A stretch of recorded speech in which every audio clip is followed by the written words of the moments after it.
2 दिन की पूछताछ के बाद ग्रामीण विकास मंत्री आलमगीर आलम को ईडी ने गिरफ्तार कर लिया है।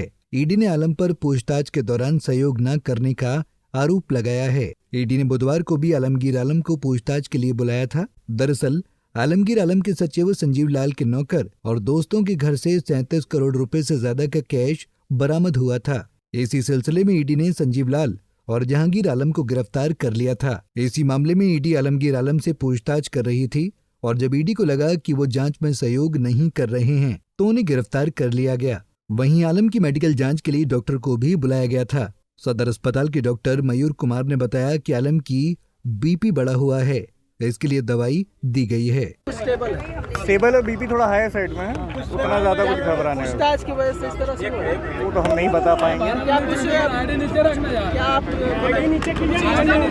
वहीं बीजेपी ने आलमगीर आलम की गिरफ्तारी को सही ठहराया है।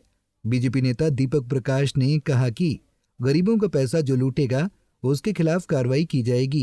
प्रकाश ने कहा कि जो भ्रष्टाचार करेगा उसे जेल जाना ही पड़ेगा। ये मोदी की गारंटी है, भ्रष्टाचार जो करेगा उसकी सजा उसको मिलेगी।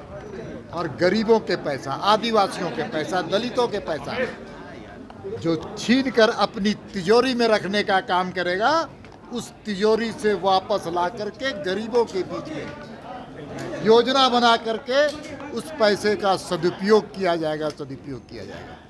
इसलिए आलमगीर आलम के अलावा ऐसे कई सफेद पोश लोग आज भी हैं, ऐसे कई नेता और कई अफसर हैं। इसलिए सबको ये सीख है कि राजनीति में शुचिता और अकाउंटेबिलिटी जरूरी है। जो भ्रष्टाचार करेगा उसको तो जाना ही पड़ेगा जेल में। कांग्रेस का कहना है कि साजिश के तहत ऐसा किया गया।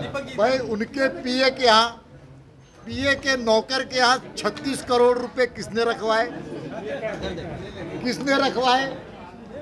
किसने पैसे जो बरामद हुए, जिनके घर से बरामद हुए, उनका कहीं पर स्टेटमेंट भी तो आया, एविडेंस भी है।